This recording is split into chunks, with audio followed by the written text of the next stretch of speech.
Welcome again to Tucker Carlson Tonight. I'm Ed Henry, in for Tucker. You're looking at Mar-a-Lago in Palm Beach, Florida, because we're waiting a possible appearance from President-elect Donald Trump that could come later this hour. Earlier, he commented on the economy, as well as his anger at the United Nations over that anti-Israeli resolution. Will the president-elect weigh in more directly on Israel? We'll find out and take you there live as soon as we get more definitive word. In the meantime, Prime Minister Benjamin Netanyahu is not mincing any words, declaring Israelis, quote, do not need to be lectured by President Obama and his cabinet. And now the war of words is growing a little more personal tonight. Netanyahu just posted this to Facebook, a photo of then Senator Obama wearing a yarmulke and praying at the Western Wall when it helped him politically. The Netanyahu post reading, quote, 2008, presidential candidate Barack Obama at the Western Wall. 2016, UN calls the Western Wall occupied Palestinian territory. Seriously? The post concludes. That post came just after searing remarks from the Prime Minister, blasting a long speech today by U.S. Secretary of State John Kerry. Now I must express my deep disappointment with the speech today of John Kerry. A speech that was almost as unbalanced as the anti-Israel resolution passed at the UN last week. Palestinian rejection of Israel and support for terror are what the nations of the world should focus on if they truly want to advance peace. And I can only express my regret and say that it's a shame that Secretary Kerry does not see this simple truth. United Nations was about preserving the two-state solution. That's what we were standing up for.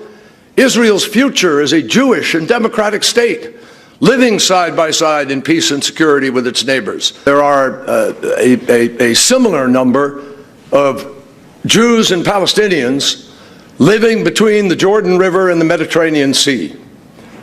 They have a choice. They can choose to live together in one state, or they can separate into two states. But here is a fundamental reality. If the choice is one state, Israel can either be Jewish or democratic. It cannot be both. And it won't ever really be at peace. Here now live, a key newsmaker, Ambassador Danny Danon, Israel's diplomat at the United Nations. Welcome. We appreciate you coming in during such a busy time. I want to start with that very specific claim by Secretary Kerry. He said if the choice is just one state, Israel can either be Jewish or democratic, not both. What does that mean to you? It's not true. It's not correct. Israel is a Jewish democracy. Today we have more than 1.7 Arab Israelis who are not Jewish, who live in a very strong democracy. So we do not accept that. What we saw now, it was a failed attempt to defend the indefensible. You cannot protect the decision that was made by the administration last Friday when the US actually allowed a one-sided resolution to pass at the UN. So for more than an hour, Secretary Kerry tried to justify what happened at the UN Security Council. I was there in that room. That was a shameful moment because the US is the closest ally of Israel. We work together, we share the same values. And to see the US voting with Venezuela and other countries that they're all against Israel, it was very disappointing. Well, they didn't vote with them, they abstained, but by extension, by abstain, actually, what you said is correct. Because usually the US stand with Israel and applying the veto power. It happened in 2011. It happened in 2014. Without the veto, the US blocked the resolution. And now, when the US abstained, all the rest voted to support the resolution, and it passed. And when you read the resolution, it's so one-sided, saying that we have no legitimate right to the Wailing Wall, to the Jewish quarter of Jerusalem. Yes. This is insulting. Are you planning for the possibility of President Obama potentially pushing more anti-Israeli UN resolutions before he leaves office in 3 weeks? We hope it will not happen, but after last Friday, who knows? Because at the Security Council, people were used to the fact that the US is standing with Israel. Now there's a new environment at the Security Council. Maybe some of the countries will come with new resolutions against Israel, and we don't know what will happen. Okay, we've talked about the Obama side. Let's talk about the Israeli government. Can you say unequivocally tonight that Prime Minister Netanyahu is still in favor of a two-state solution? He said it himself. He's willing to negotiate. But does he mean it? Is it real? When Prime Minister Netanyahu says something, he means it. And he said that he's willing to negotiate everything with President Abbas. He's willing to go to Ramallah, to come to New York, to negotiate. But after the resolution passed at the Security Council, the Palestinians have no reason to come back to the negotiating table, because for them, it's much easier to get whatever they want in the Security Council without negotiating, without condemning terrorism, without stopping the violence. It will be very hard to move forward, and we welcome President-elect Trump's words that he is committed to Israel, and he will continue to work to support Israel. You mentioned President-elect Trump. You have put out a statement saying that you appreciate his unequivocal support. You've said that in recent days. You say it again now. In the Republican platform this summer in Cleveland, then candidate Trump and his aides pulled out language supporting a two-state solution.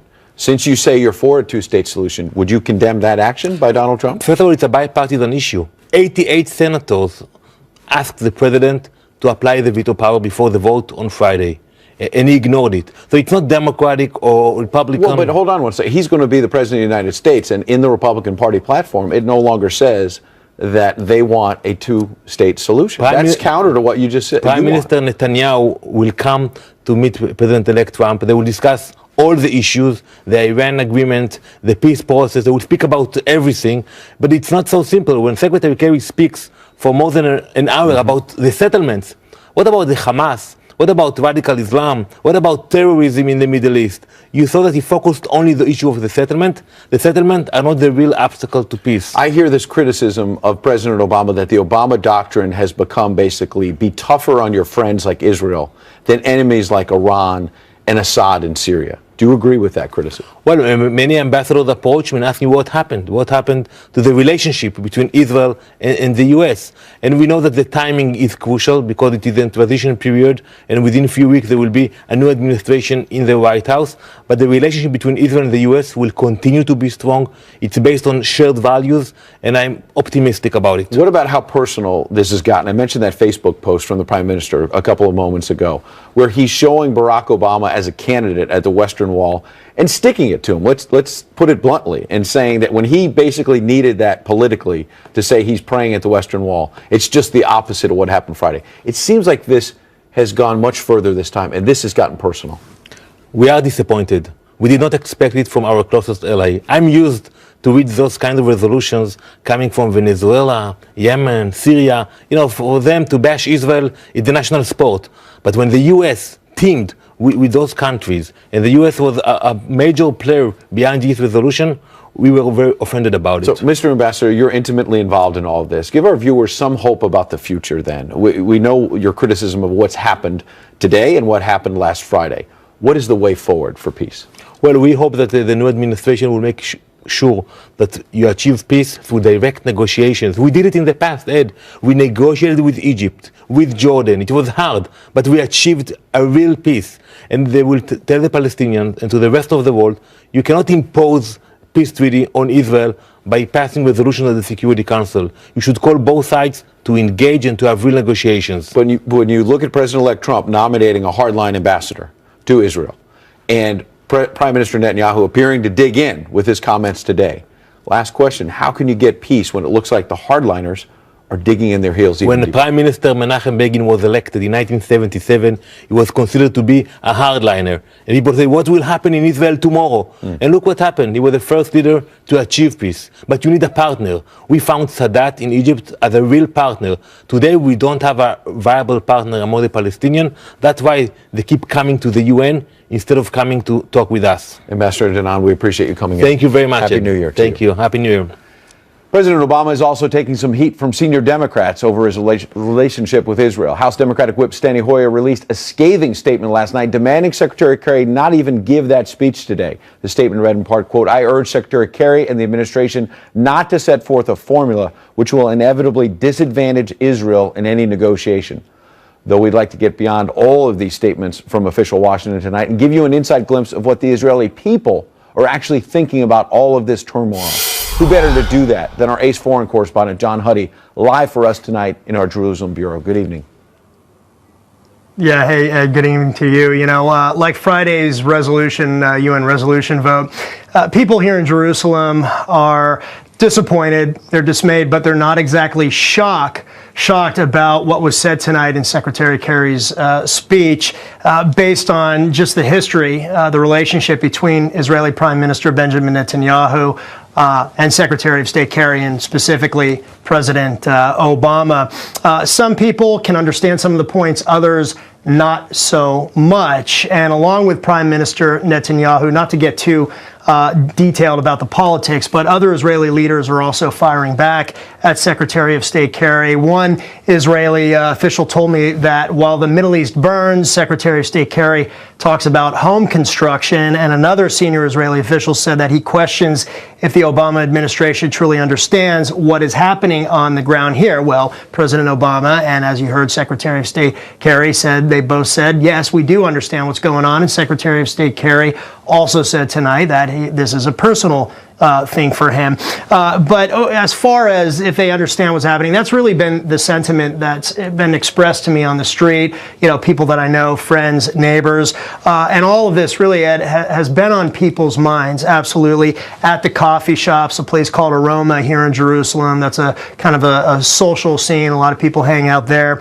At the restaurants along one of the main drags, Emek Rafaim, a busy shopping area also here in Jerusalem. And of course in the settlements, where really the focus, all this focus really has been at this point. That said, Palestinian leaders are also sounding off tonight about the speech and the future of peace talks. Palestinian Authority President Mahmoud Abbas said that Palestinian leadership is ready to resume talks if Israel is willing to freeze all settlement activities, including those in East Jerusalem. The Palestinians also say that they want negotiations to be based on Friday's UN resolution, and Ed, that alone may be a non-starter for Israeli leadership. And really, tonight's speech and the overall Israeli backlash from officials, the word on the street, people talking about it on the street, is, I guess you could say, the climax of several days of fierce political battles, fiery political rhetoric after Friday's UN resolution vote. And there certainly, Ed, was no love lost between Israeli Prime Minister Netanyahu and Secretary of State Kerry. And I'm sure people will be talking about this tomorrow as well. As one official said to me earlier tonight, boy, what a night, huh, John? Ed, back to you. To say the least. And thank you, John Huddy, for cutting through all that rhetoric. We appreciate you staying up now well past 2 a.m. in Jerusalem to give us that live report. If I don't get to talk to you before the weekend, Happy New Year, buddy. You too, Ed. Thank you. Just a short time ago, down at Mar-a-Lago, President-elect Trump made a statement on jobs and the economy. He took a couple of brief questions from the media, though it is a long time since he held a full-blown news conference. Let's go to Peter Ducey, who's live in Palm Beach, Florida, tracking the President-elect's transition to power. Good evening, Peter. Good evening, Ed. All day long, the transition team had been teasing an announcement they said would be positive for American workers. And about 2 hours ago, we found out what it was when the president-elect came out and announced that one really big company is going to bring 5,000 jobs back to the United States, and one smaller company is going to create 3,000 here. OneWeb, a new company, is going to be hiring 3,000 people, so that's very exciting. So we have a combination of Sprint for 5,000 jobs, and that's coming from all over the world, and they're coming back into the United States, which is a nice change. And also OneWeb. The president-elect also said he thinks this was only possible because there's a spirit of hope in this country. And even though transition officials insisted today, the president-elect knows there's only one president at a time, which some White House officials have been trying to remind him of. He's making a lot of big news with regard to the economy, because this follows the Boeing and Lockheed Martin negotiations, also at Mar-a-Lago, that seemed to have yielded promises of on-budget Air Force One and F-35 projects. And it also follows the big carrier announcement and the announcement with that Japanese bank CEO to create 50,000 jobs in the States. Today, we also learned that even though the president-elect and the current president have been hypercritical of each other in the press lately, with President Obama saying he would have beaten Mr. Trump in 2016 if that was legal or possible, and Mr. Trump saying that there's no hope anymore in this country and that the president is disrespecting Israel, the two are apparently still talking on the phone a lot. Transition officials told us this morning they've been in regular contact, and they will be for the next few weeks. And Mr. Trump said, when he talked to reporters, that he had a nice conversation with President Obama today. He wouldn't go into details. He said it was general in nature. We also saw something extremely rare in any situation covering a president-elect or a president today. As the press was all packed up and ready to leave Mar-a-Lago in a van to head off the property, the president-elect came back out to say that he wanted to talk some more about the VA. He then had an official with him explain the transition team is working on a public-private option for veterans that would let them get treated at the private facility of their choice. And that followed a meeting today here at Mar-a-Lago with executives from some of the nation's best hospitals, including Johns Hopkins, the Mayo Clinic, and the Cleveland Clinic. And the executive who is here from the Cleveland Clinic, Dr. Toby Cosgrove, is, we are told, a leading contender to become the next VA secretary. So a lot going on here at Mar-a-Lago in between Christmas and New Year's. Ed? So much going on, Peter. I'd wish you a Happy New Year, but I bet we'll be talking live at least a couple more times before the weekend. Good to see you, Peter. Oh, yeah. And now, it is time for Twitter Storm, our nightly forecast of social media's most powerful weather patterns. President-elect Donald Trump is in the eye of tonight's storm over this tweet, which reads, "The U.S. Consumer Confidence Index for December surged nearly 4 points to 113.7, the highest level in more than 15 years. Thanks, Donald." The president-elect's self-congratulatory ending to that tweet did not go unnoticed. From mocking to the downright ridiculous, hashtag Thanks Donald quickly went viral. Michael Evans said, "Our tweeter-in-chief talks about himself in the third person like a pro wrestler, but with worse vocabulary and poor spelling." Scott Dworkin tweeted, "I've researched Trump so much I speak fluent Russian now. Thanks, Donald." Joe Gasper said, "There was toilet paper in the stall at the gym today. Thanks, Donald." Charles Elson tweeted, "My brother's house in Florida hasn't fallen into a sinkhole yet. Thanks, Donald." But as always on Twitter, there were dissenting opinions, many using the hashtag to express genuine, albeit snarky gratitude, maybe toward President-elect Trump. Leah tweeted, "Thanks, Donald, for almost 2 months of hysterical liberal meltdowns. It's been glorious indeed." Brony Drumming said, "Thanks, Donald, for giving me the tears of every social justice warrior on the planet for me to drink. It was delicious. See you on the 20th, presumably January 20th. And finally, Chuck tweeted, "Thanks, Donald, for showing the world that the mistakes of the last 8 years can be undone in 100 days. Don't set expectations that high." That's tonight's Twitter storm. For a while, it looked from the outside like the president and president-elect were, against all odds, getting along splendidly. But is the relationship now on the rocks? That's next. Also, how will the Trump White House work with Israel after that UN resolution? Ambassador John Bolton is here. He says it's time to scrap the 2-state solution, replace it with a 3-state solution. We'll have details coming up. This is That brief honeymoon between President Obama and President-elect Trump appears to be over. The two appear to be having a bit of a bromance early in the transition process, but earlier today, Mr. Trump appeared to borrow a line from T. Swift and declare they are never, ever getting back together, tweeting, quote, "Doing my best to disregard the many inflammatory President O statements and roadblocks, though thought it was going to be a smooth transition. Not." Actually, that last part appeared to be quoting Borat with the "not." Here now to decipher what went wrong in this bromance, Caitlin Huey-Burns, national political reporter for Real Clear Politics, and columnist Lauren Chevet. Good to see you both. Lauren, what went wrong? Well, first of all, calling it a bromance from the beginning is, It's probably a stretch. Little stretch. I mean, they're cordial, polite to each other. I mean, I think, look, fundamentally, when you're president of the United States, you can disagree with him on any number of issues, but fundamentally Barack Obama respects the office of the presidency, respects the peaceful transition of power, and has offered repeatedly to help the president-elect in his transition, and I think he's tried to do that. Unfortunately, the president-elect also takes any statement that is not in his favor as a personal affront, hence the not, very presidential of him, by the way. It's unfortunate that he's calling, the president is president until January 20th. Mm-hmm. He has every right to continue to underline his own policy positions and his perspective on the election. In fact, let's go back to November 10th and hear how they described it all at the beginning. My number one priority in the coming 2 months is to try to facilitate a transition that ensures our president-elect is successful. Because if you succeed, then the country succeeds. This was a meeting that was going to last for maybe 10 or 15 minutes, and we were just going to get to know each other. We had never met each other. Just getting to know each other. The reason why I called it a bromance is that Donald Trump had questioned whether he had even been born in this country, Right. and then was falling all over himself to say, he's being really nice to me. So, Caitlin, what's happened here with, for example, the anti-Israeli resolution, that really sets things up poorly for Donald Trump. Right. I think this is certainly a reaction to that. It's a reaction to President Obama saying that he would have won the election. And so given that backdrop, also given the backdrop of Donald Trump is preparing to take office as the most unpopular incoming president. And so he's really, I agree with Lauren, he is on the defensive on a variety of different things, trying to kind of confirm his stance. The Russian hacking element of this, too, is important because he is seeing that as efforts to, or the focus on that as efforts to kind of delegitimize his presidency. So he's really fighting those tides. And I think these tweets are more representative of his defensive posture, not so much the relationship between himself and Obama, which they talked on the phone today. And they ended up talking on the phone, so maybe there's a little bit of a thaw there. And Lauren, interesting because some of the other tweets from Donald Trump today were specifically about Israel. Quote, "We cannot continue to let Israel be treated with such total disdain and disrespect. They used to have a great friend in the U.S., but not anymore. The beginning of the end was the horrible Iran deal, and now this, UN, exclamation point. Stay strong, Israel. January 20th is fast approaching."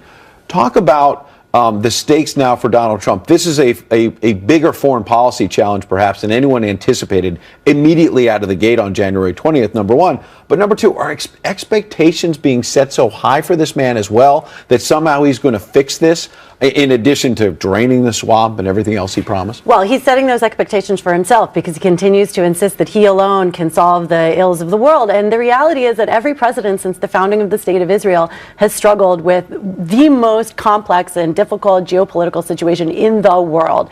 And I appreciate that the incoming president believes he's going to be the one to fix it. It's an extremely difficult time. Wherever you are on Israel, the issue with the settlements continues to be that it makes it more and more difficult to find agreement between the two sides. And so, in a climate, I appreciate that the president-elect is a, supporter of Israel. I think President Obama is too. They have different views on the future of the state and the peace process.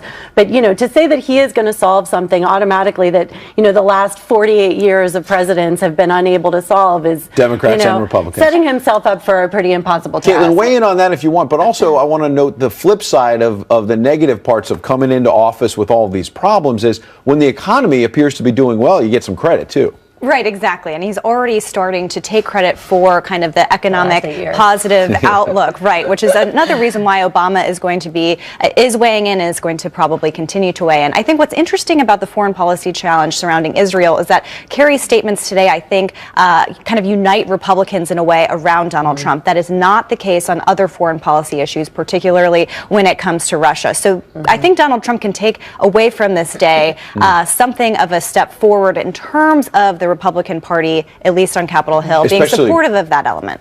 Especially perhaps when he's got Democrats like Steny Hoyer challenging the Obama White House and suggesting that maybe they're going to support Israel, whether it's a Republican or Democratic president. president. And Chuck Schumer as well. As the incoming Senate Democratic leader. We appreciate it. Lauren, as well as Caitlin, Happy New Year to you as well. Happy New Year. And there's two sides to every story. Secretary of State John Kerry says the Obama administration has been Israel's greatest friend. The Prime Minister of Israel, Benjamin Netanyahu, says not so much. Ambassador John Bolton is here next to give us some inside dope on what the real story is. Has been Israel's greatest friend and supporter with an absolutely unwavering commitment to advancing Israel's security and protecting its legitimacy. No American administration has done more for Israel's security than Barack Obama's. Secretary Kerry paid lip service to the unremitting campaign of terrorism that has been waged by the Palestinians against the Jewish state for nearly a century. What he did was to spend most of his speech blaming Israel for the lack of peace. A war of words between Secretary of State John Kerry and Israeli Prime Minister Benjamin Netanyahu. Prime Minister slamming Kerry in a late-night news conference declaring he's looking forward to the day that Donald Trump takes office. Here now is former U.S. Ambassador to the United Nations, John Bolton. Good evening, Ambassador Bolton. And I wonder what you think about the fact that Ambassador Danan from Israel just told us at the top of the show that he's preparing for the possibility that President Obama could come up with another anti-Israeli resolution in the days ahead, in these final 3 weeks. Well, I think it's entirely possible, although Secretary Kerry and other administration spokesmen have said that they won't. Look, they were, to put it politely, economical with the truth about their involvement in the resolution that passed last Friday. So, I would take whatever they say with a couple of chunks of salt. I think that we have this so-called peace conference coming up in Paris on January the 15th. I would be worried about what might happen there, what might follow in the Security Council. I read closely your op-ed in the Wall Street Journal a day or so ago where you said the two-state solution has been on life support for years, and you want to see a three-state solution. Can you briefly summarize for our viewers what is the way forward in your eyes?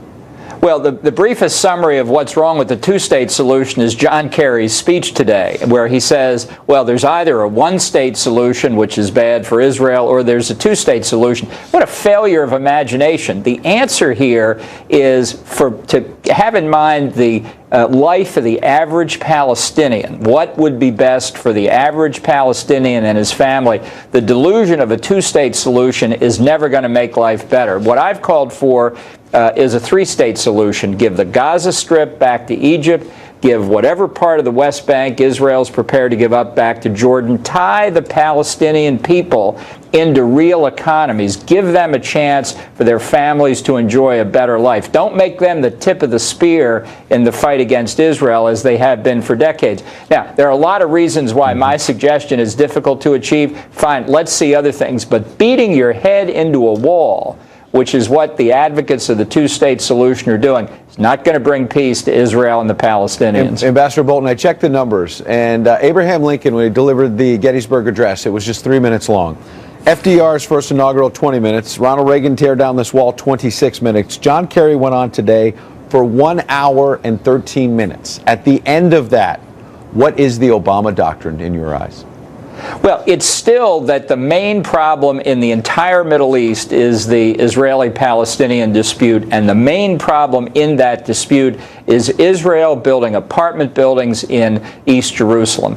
I think it's a simple-minded view of life. I think this speech demonstrated that Secretary Kerry and Barack Obama, and I might say before them Hillary Clinton, were living in a parallel universe. I think this is an extraordinarily difficult problem, but beating your head on the same line without any recognition that it is not realistic, honestly, is driving the parties farther apart. And I think, remarkably, Chuck Schumer today, in response to the Kerry speech, said he feared it encouraged extremists on both sides. Nice work, John Kerry. Ambassador, thank you for your insight tonight. Thank you, Ed. Some top Democrats are also joining the chorus of people criticizing the Obama administration over Israel, while others are rallying around the president by noting it is Prime Minister Netanyahu's push for settlements that is, in their eyes, the biggest threat to peace. Here now is Democratic strategist Julie Radzinski to get the other side. It's great to have you coming in here tonight. Thanks so much. First of all, good to see you. Good to see you.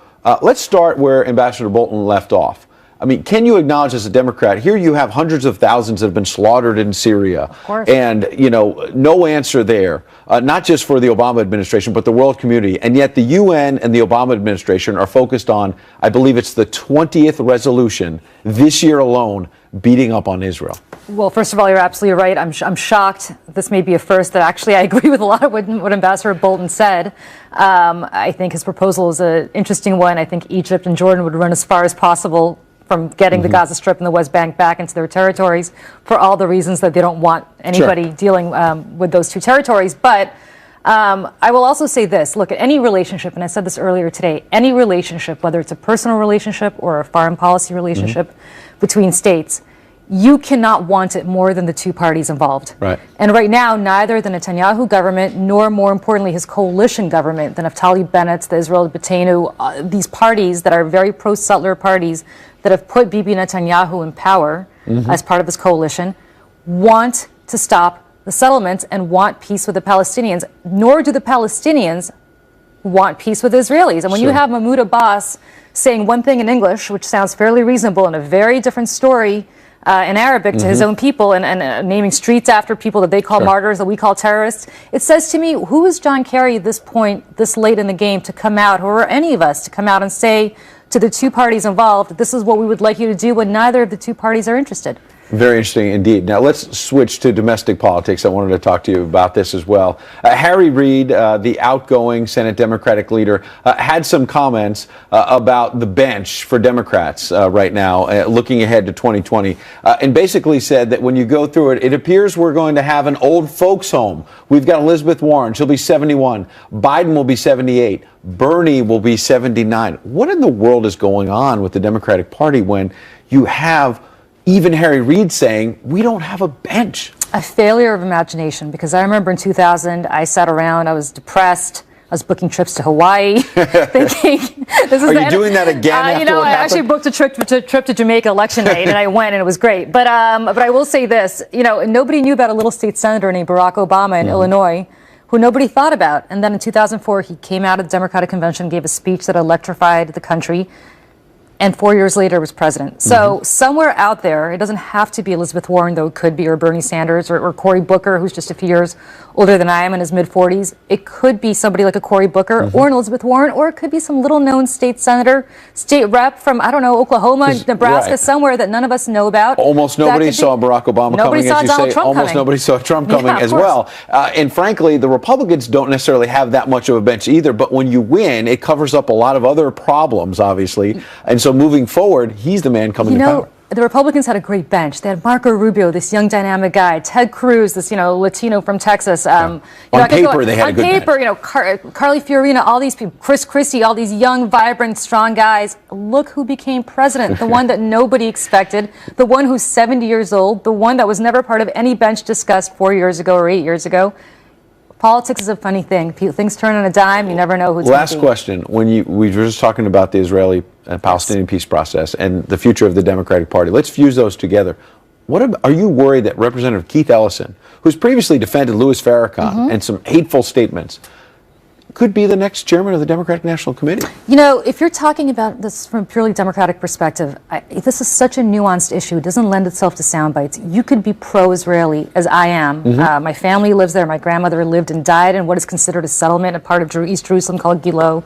So I'm very familiar with this issue. You could be pro-Israeli, passionately so, and oppose settlements. And it doesn't mean that all of a sudden you have to somehow say, if you're not in line with what Bibi Netanyahu's coalition government But wants. what about defending Farrakhan? That's a whole other defending matter. Farrakhan's a different story. And listen, he's repudiated that. I take him at his word. You know, I'm not really comfortable with it, but nevertheless, you know, he says he repudiates it. He repudiates it. We'll see where it goes in the new year. Julie, appreciate you being here. Thanks very much. President Obama just asked Congress to more than double funding for immigrants and refugees. And one congressman warns this could lead to more terror attacks right here in our own backyard. He joins us live next. President Obama has demanded Congress more than double its spending on, get this, illegal immigrants. That's right. The Obama White House wants $3.9 billion for programs aimed at helping illegals as well as refugees. Republican Texas Congressman Brian Babin calls that program a Trojan horse. The Congressman joins us live from Houston. Good evening, Congressman. I wonder, what's your beef with the spending of the money, and we'll break it down. My beef is that the top priority of us as American elected officials is to keep Americans safe. And we've seen over and over again the refugee program turning into a Trojan horse, not only in Western Europe, as we've seen, but also right here in America. And so when the president wants to double the funding for his Office of Refugee Resettlement, and spend more money bringing in more refugees towards the end of his career. He's going to be doing this up till the very last days, hours, and minutes of his president to make as much mischief, to try to keep President-elect Trump from undoing what this president has done in terms of endangering the safety of American citizens. And so President Trump will be at a disadvantage. He's trying to, he's also dismantled our national security entry-exit system to make it more difficult for Mr. Trump to undo these refugees that the president is trying to bring in. And so it's just trying to throw as many roadblocks in the way as he possibly can. So the president... Yeah, let's dig deeper on that then. But in terms of the refugees, you bet. It's a Christmas season. I would assume that at least some of these refugees you're willing to spend some taxpayer money on, because you would acknowledge they're not likely terrorists. You want to sort out the good from the bad, obviously. And here on the Christmas season, you do want to help some of those people who are coming over legitimately as refugees. Absolutely, Ed. We want to help those people in safe zones right where they are, near their homelands. We're a compassionate nation. America always has been. We don't want to bring them into the country. Well over 75% of Americans have spoken loud and clear. They do not. The polls show they do not want refugees coming into the United States from these terrorist hotbeds like Syria, Iraq, and Somalia, etc. And so we have a bill to try to stop this. I introduced this bill a year and a half ago. It has to get to the floor. Americans have spoke. They will not tolerate anything other than stopping this program so that we can keep safe and make sure that our children and our citizens are safe. That's our first priority, our highest priority. Congressman, last question. Officials. President-elect Trump, as you mentioned, has talked about extreme vetting. What's the line there? What would your bill do so that we could separate the good from the bad? My bill would pause the program until we could determine exactly what that extreme vetting would consist of. We've seen also recently that the president and his administration have absolutely classified the vetting procedures where we were told in classified briefings earlier that it would take up to 24 months to vet these people, and now we're seeing evidence that it may be as short as a few days. And so we want to make sure that these people coming into our country are safe, that we are not introducing a Trojan horse, and at taxpayer expense, literally setting terrorists up in business in the United States of America. And we want to, and this is exactly what we're going to be doing. And I'm urging President Trump to honor his promises, to undo what this president has done for 8 years, and that is endanger the national security of our country. And that's what my bill that. We is all mentioned the about. Christmas season in terms of helping the refugees, but also over the Christmas season, people very jumpy about terror right now and making sure the country is safe. We appreciate you weighing in on this tonight. Absolutely, Ed. Thank you. Good to be with you. Happy New Year to you and your family. Appreciate it. And you've seen Kennedy hosting her show on the Fox Business Network and co-hosting Outnumbered right here on the channel. But did you know her previous job put her in the middle of the musical world? Kennedy steps into the friend zone next.